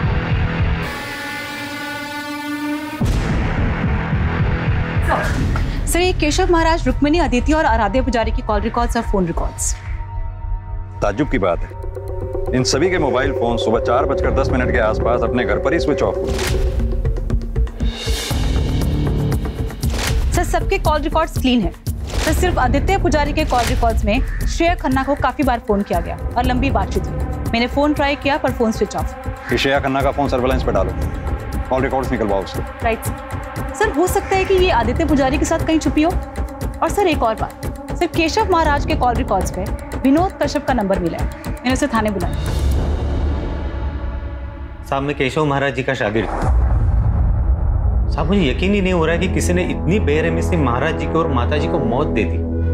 विनोद, तुम इतने साल से केशव महाराज जी के साथ थे, जाहिर सी बात है कि तुम्हें पता होगा कि कौन लोग उनके दुश्मन थे या कौन लोग उनसे नाराज थे। अब क्या बताऊं साहब, थे तो वो मेरे गुरु, लेकिन असल में एक बहुत ही गिरे हुए और नीच किस्म के इंसान थे। मतलब? इसी वजह से उन्होंने हर गली नुक्कड़ पर दुश्मन बने हुए थे और एक बार मैंने भी उनसे नाराज होकर उनका काम छोड़ दिया था। महाराज जी, आपने मुझे 6 महीनों से पैसे नहीं दिए। घर चलाने के लिए पैसों की जरूरत तो पड़ती है ना। अंग्रेजी शराब है, चल एक गिलास लेके आ, तेरे को अंग्रेजी शराब पिलाता हूं, जा। महाराज जी, आप ये भजन की चुनरी उतारते ही अलग आदमी बन जाते हो। मुझे शराब नहीं चाहिए, पैसे चाहिए। तेरे गुरु से कोई पैसा मांगता है क्या? मैं जो तुझे इतना गाना सिखा रहा हूँ उसका क्या? अलग अलग जगह पे घुमाने ले जाता हूँ, बड़े बड़े होटलों में, 5 स्टार होटलों में, खाना पीना अय्याशी। ये जन्म छोड़ दे, अगले जन्म में भी उसके पैसे चुका पाएगा क्या? महाराज जी, मैं शादीशुदा आदमी हूँ, घरवाली के भी खर्चे होते हैं। चल ठीक है, मैं तुझे पैसे दे देता हूँ। तो एक काम कर, आज रात को तेरी घरवाली को मेरे पास छोड़ के चला जा। महाराज जी! अरे तेरे मोबाइल में उस तेरी घरवाली का फोटो होगा ना, दिखा ना मुझे। महाराज जी! साहब, उनकी ये बात मुझसे बर्दाश्त नहीं हुई और मैंने उनका काम छोड़ दिया। फिर एक बार उनका कॉल आया। बेटा विनोद, तू नाराज है क्या मुझसे? बाप और बेटे में कभी मनमुटाव होता है क्या? देख, तुम्हारा बेटा है रे, और जीवन में 2 बातें ठान ले। एक, माँ बाप और गुरु का गुस्सा यह आशीर्वाद होता है, और दूसरी बात, गुस्से और नशे में कहे गए शब्द ये जिंदा लाश की तरह होते हैं। उन्हें ऐसे दिल से कभी लगा के नहीं रखना चाहिए। हाँ तो ठीक है, कल से आ जा। साहब मैं 3 सालों से इस लाइन में उनके साथ जुड़ा हुआ था। हम दोनों को एक दूसरे की आदत सी पड़ गई थी, तो सब मुझे भी दूसरा कोई काम आता नहीं था। तो जैसे ही उन्होंने मुझसे माफी मांगी, मैं फिर से उनके साथ जुड़ गया। विनोद, तुम्हारी फोन की लोकेशन के मुताबिक जिस रात केशव महाराज के साथ ये वारदात हुई, उस शाम तुम उनके घर पर गए थे। हाँ साहब, मैं 8 बजे गया और 10 बजे निकल गया। इस दौरान तुमने कुछ भी ऐसा नोटिस किया जो रोज की तरह नॉर्मल नहीं था? साहब, उस दिन उनके घर का माहौल कुछ ठीक नहीं था। हाँ विनोद मेरा बेटा, आजा आजा आजा। आ गया तू शैतान को भगवान बनाने वाला। अब रहिए इसी के साथ। वैसे भी हम माँ बेटी घर छोड़कर जा रहे हैं। इस घर में तो कभी इज्जत मिली नहीं हमें, आज तो हद ही कर दिया आपने। आ जाओ, ये विनोद है ना, ये मेरी देखभाल करेगा। माँ, हम भी आपके साथ आ रहे हैं। माता जी, लेकिन हुआ क्या है? सुनना चाहते हो अपने गुरु की सच्चाई? तो सुनो। इन्होंने अपने होने वाले बहू श्रेया का बलात्कार किया है। क्या? बड़े भगवान बने फिरते हैं, लेकिन असल में है कलयुग के शैतान। इसको रहना है रहो, इसको जाना है जाओ। माहौल ठीक नहीं था, फिर सब लोग अपने अपने कमरे में चले गए। फिर महाराज जी के कहने पर मैंने जबरदस्ती 2 पैक लगाए और अपने घर चला गया।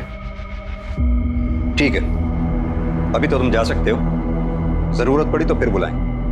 जी साहब।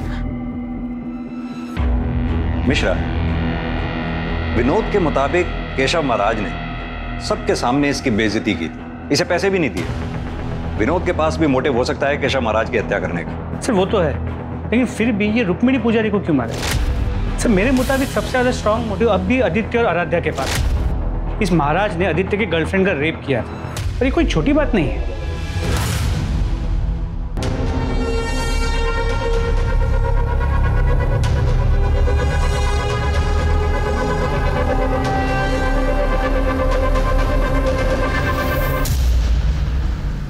मैडम, श्रेया का फोन ऑन हुआ है। उसका फोन अभी गुरुग्राम से दिल्ली ट्रैवल कर रहे हैं। ठीक है।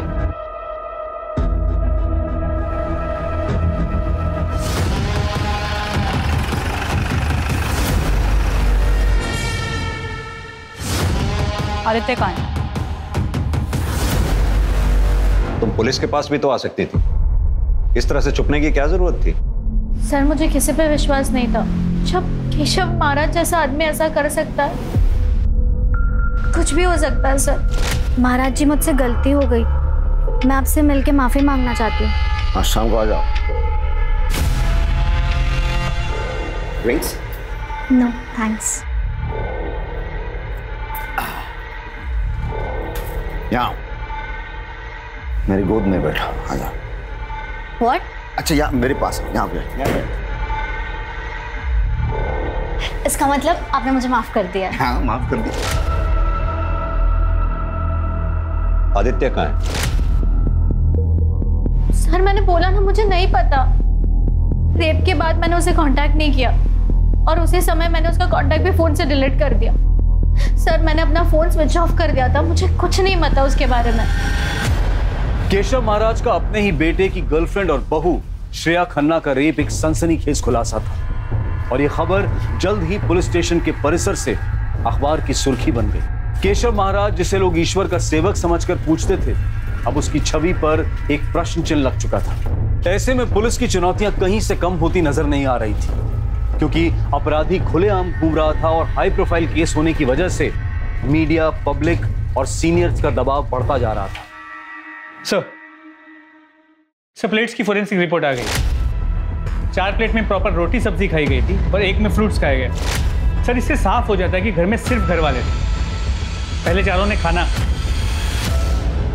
उसके बाद फ्रूट्स खाए, और फिर आदित्य आराध्या ने अपने माँ बाप का खून किया और फरार हो।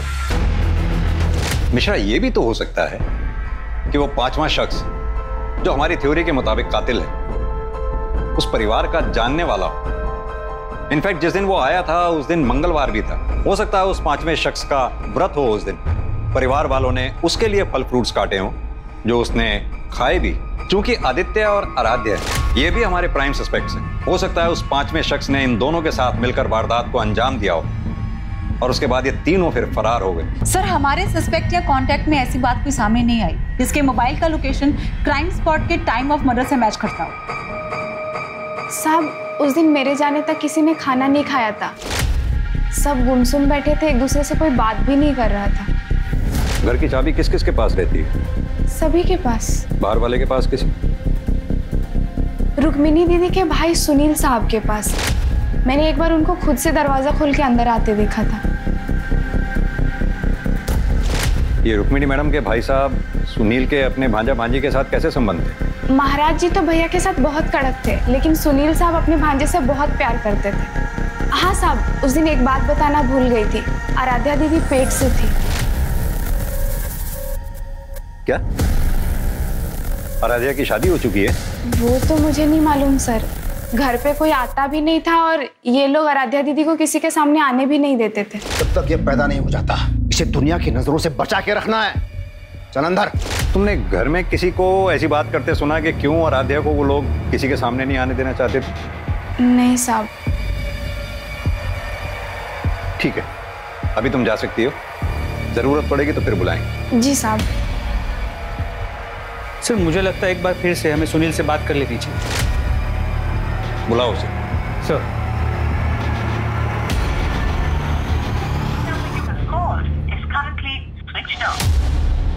सर उसका फोन स्विच ऑफ आ रहा है। उसकी दुकान और गोडाउन दोनों जगह चेक करो।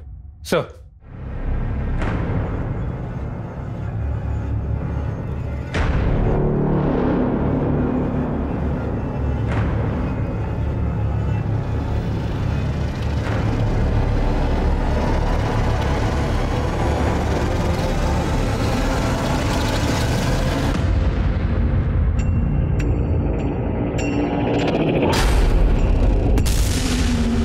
ये खाना खा ले। भूख नहीं है मुझे। देख, ये तेरे लिए नहीं, इसके लिए। अच्छा।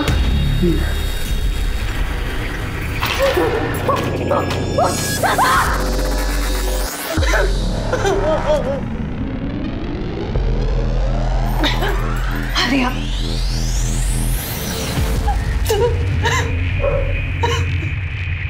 सर सुनील अपने घर पे नहीं है। उसके बिल्डिंग के वॉचमैन ने बताया कि 3-4 दिन पहले वो अपनी गाड़ी लेके कहीं चला गया, वापस लौटा नहीं। सर मैं उसके गोडाउन जा रहा हूँ चेक करने के लिए।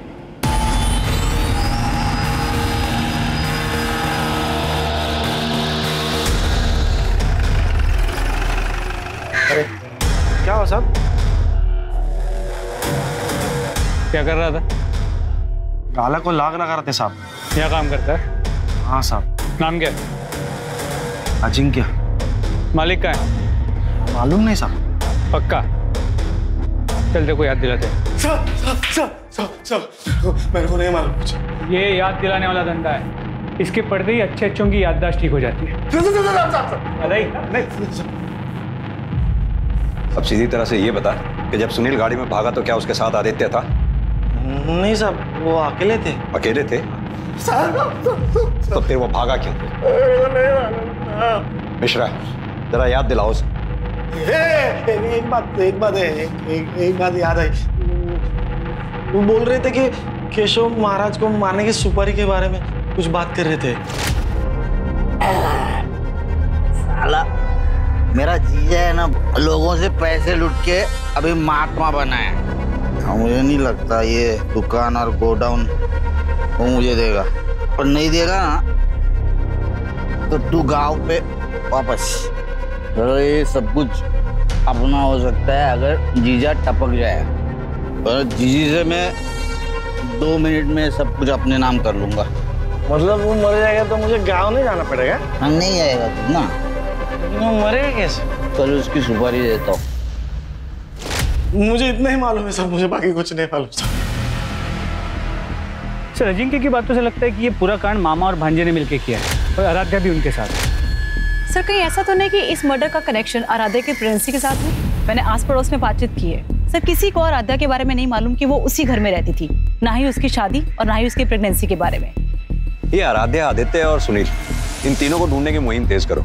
सुनील का फोन सर्विलांस पे डालो, उसकी बैंक स्टेटमेंट निकालो, पता करो क्या कोई मोटी ट्रांजैक्शन किसी सुपारी किलर के साथ हुई है क्या। Right sir.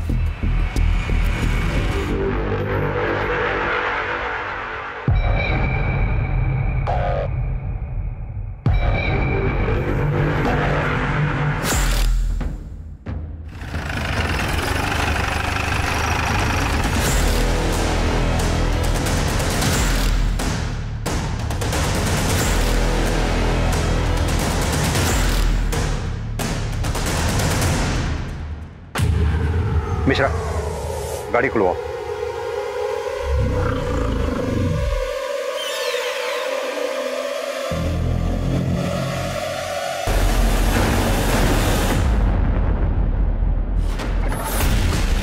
सर, जिसे हम कल्प्रिट समझ रहे थे वो तो विक्टिम निकला।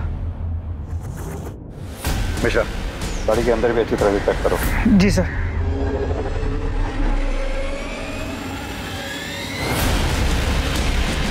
सर,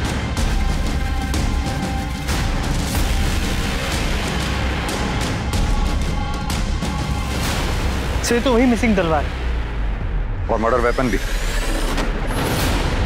इसे फॉरेंसिक के लिए भेजो। जी सर। बॉडी को ऑटोप्सी के लिए भी भिजवा। सर।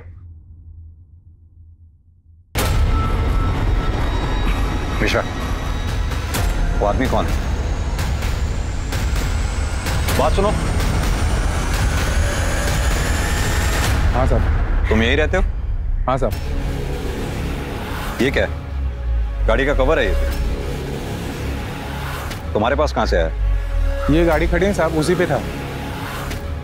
मैंने निकाला था, लेकिन दूसरे दिन किसी ने डाल के चला गया वापस। किसने डाला?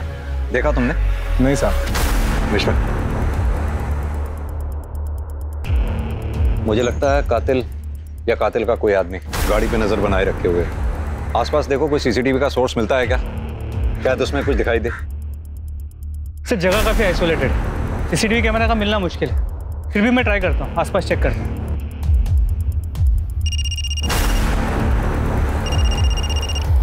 हाँ दामिनी। सर, सुनील का पता चल गया। वो कहीं सोनीपत पे छिपा बैठा था। उसने अजिंक्य यादव को कॉल करने के लिए फोन किया, तो टीम ने उसका लोकेशन ट्रेस कर लिया। साहब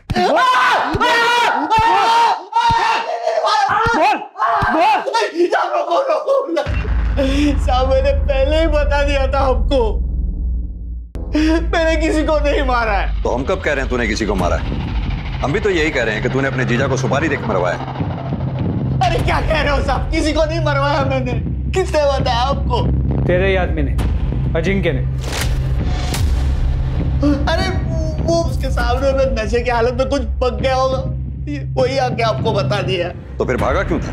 और क्या करता साहब? आपने फाइल दिखाई, उसमें डेट था, कैंसिलेशन था, तो आपका शक तो कुछ जाने वाला था ना। झूठ बोलता है तू। दरअसल बात यह है कि तू अपने जीजा से नाराज था, क्योंकि वो अपनी दुकान और गोदाम तुझे बेचना ही नहीं चाहते थे। इसीलिए तूने उन्हें मारने की सुपारी दी, मरवा दिया उन्हें।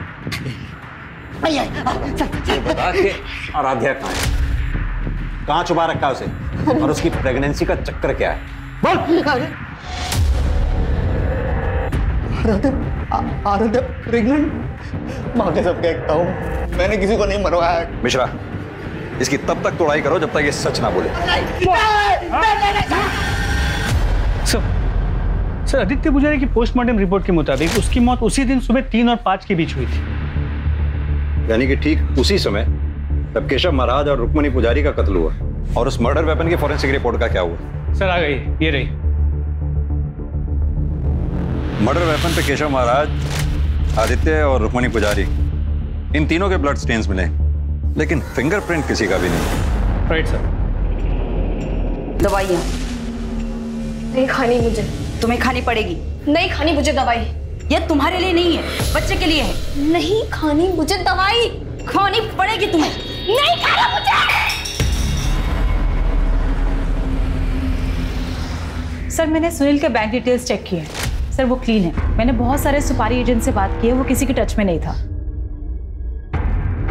गाड़ी हमें जहां खड़ी मिली थी, वहां के सीसीटीवी सोर्स का क्या हुआ? सर, वहां तो कोई सीसीटीवी कैमरा नहीं मिला, लेकिन उस लोकेशन से करीब 900 मीटर दूर एक सीसीटीवी कैमरा है। तो प्रॉब्लम क्या है? सर, एक्चुअली वो एक घर में लगा हुआ है और घर का मालिक शिरडी गया है, 2 दिन बाद आएगा। जैसे ही आ जाए पता करो।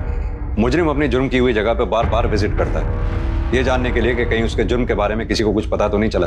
नेक्स्ट टाइम वो जब भी स्पॉट पे आएगा, कैमरा में कैद हो जाएगा, फिर उसके मोबाइल की डिटेल से सब क्लियर हो जाएगा। सर, मुझे आराध्या पर पूरा शक लगता है।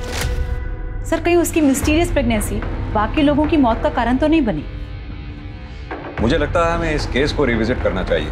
मिश्रा, इस केस में हमारे प्राइम सस्पेक्ट कौन कौन से हैं? सर, महाराज का चेला विनोद, उसका साला सुनील जो फिलहाल लॉकअप में है, सुनील के यहाँ पे जो काम करता है अजिंक्य, आदित्य की गर्लफ्रेंड श्रेया, महाराज की बेटी आराध्या। इन सब के कॉल रिकॉर्ड्स और लोकेशन डिटेल्स सब चेक करवाओ। इनके कॉन्टैक्ट लिस्ट में जितने भी लोग हैं सबको क्रॉस वेरीफाई करो। जितने सस्पेक्ट जेल से बाहर आए हैं सब पे नजर रखो। सर, पुलिस सभी संदिग्धों पर कड़ी नजर रख रही थी, लेकिन ना तो कोई ऐसी गलती कर रहा था जिससे पुलिस का शक गहराता और ना ही कोई नया क्लू या सबूत सामने आ रहा था, सिवाय उस सीसीटीवी कैमरा के जो केशव महाराज की बरामद हुई गाड़ी और उसमें मिली उनके बेटे आदित्य पुजारी की लाश की लोकेशन से 900 मीटर दूर उसी सड़क पर था।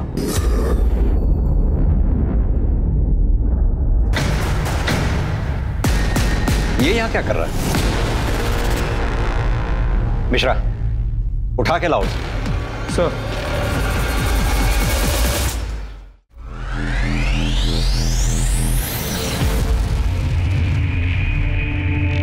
आराध्या, मुझे ये सब करके कितना बुरा लगा मुझे ही पता है। अब जो हुआ सो हुआ। एक नई शुरुआत करो, अपना नहीं, कम से कम बच्चे का तो सोचो।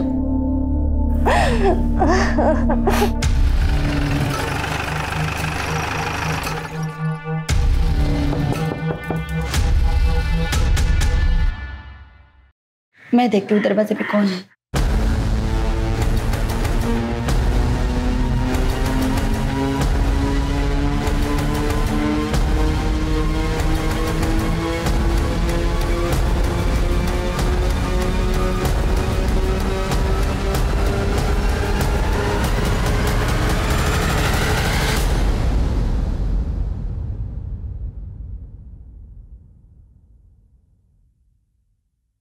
मैंने अपने बाप केशव महाराज को मारा है।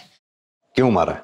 वो आदमी राक्षस था, आपसी था, खुद को भगवान बोलता था। अपनी हवस की आग में उसने अपनी बेटी का रेप कर दिया। उस रेप के कारण मैं प्रेग्नेंट हो गई। फिर उसके बाद मैंने और मेरी माँ ने बच्चा गिराने की बात की। अरे तुम दोनों पागल हो गई हो क्या? किसी ने भी अगर ये बच्चा गिराने की कोशिश की ना तो मैं उसे जान से मार दूंगा। अरे जब आराध्या और आदित्य पैदा हो गए थे तो मैं क्या था? मामूली आदमी, कुछ नहीं था मैं। लेकिन आज आराध्या के पेट में मेरा केशव महाराज का दिव्य अंश पल रहा है। सिंह, मेरा वो तलवार लेके आओ। तब तक तुम ये ग्लव्स पहनो।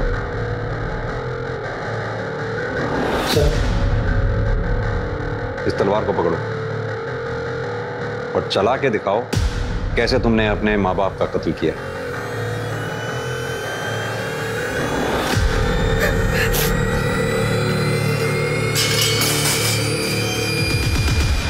केशव महाराज ने तुम्हारा रेप किया, सच है। केशव महाराज की वजह से तुम प्रेग्नेंट हुई, यह भी सच है। तुमने अपने माँ बाप को मारा, यह सच नहीं है। क्योंकि यह तलवार जो मर्डर वेपन है उस पर तुम्हारे फिंगरप्रिंट्स हैं ही नहीं, उस पर विनोद के फिंगरप्रिंट्स हैं। हाँ तो विनोद, अब तुम बताओ। वैसे भी हमारे पास तुम्हारे खिलाफ बहुत सारे सबूत हैं, जैसे कि तुम केशव महाराज की गाड़ी के पास रोज चक्कर लगाते थे। उनके घर से चुराए हुए पैसे तुमने अपने बैंक में मसलन कैश में जमा कराए थे। अब तुम बताओगे कि या आगे की कहानी भी मैं ही बताऊं?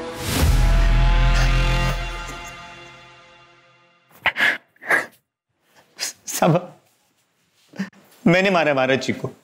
फिर मैं महाराज जी के घर गया और आराध्या को लेकर अपने घर चला गया। तुमने पहले अपने बयान में बताया था कि महाराज ने तुम्हें पहले भी बेइज्जत किया था, लेकिन केशव महाराज को मारने का ख्याल तुम्हारे मन में अब क्यों आया? उस दिन जब मैं महाराज जी के घर गया तब मुझे पता चला कि महाराज ने श्रेया का रेप किया है। और उसी सुबह मेरी बीवी ने मुझे बताया था कि महाराज जी ने उसका भी रेप किया है, जिसकी वजह से वो प्रेग्नेंट थी।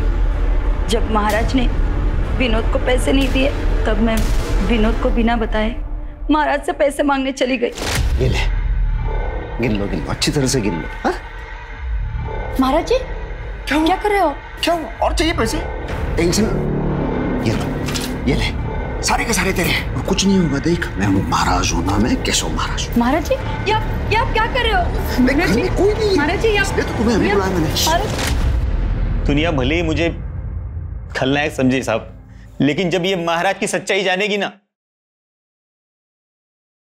तब मुझे ही सच्चा नायक समझेगी। नायक वही होता है जो कानून के दायरे में रहकर लड़कर और लड़ाई जीतता है, लड़ाई लड़ता है। तुम्हारी इसी नादानी की वजह से तुमने दो परिवारों की जिंदगियां बर्बाद कर दी, एक केशव महाराज के परिवार की जिंदगी और एक अपने परिवार की।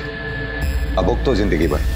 अगर केशव महाराज के खिलाफ विनोद या उसकी पत्नी शिप्रा या उसकी बेटी आराध्या ने कंप्लेंट लिखवाई होती तो केशव महाराज पर कार्रवाई होती, उसे सजा होती और विनोद को बदले की भावना में उसका मर्डर भी नहीं करना पड़ता।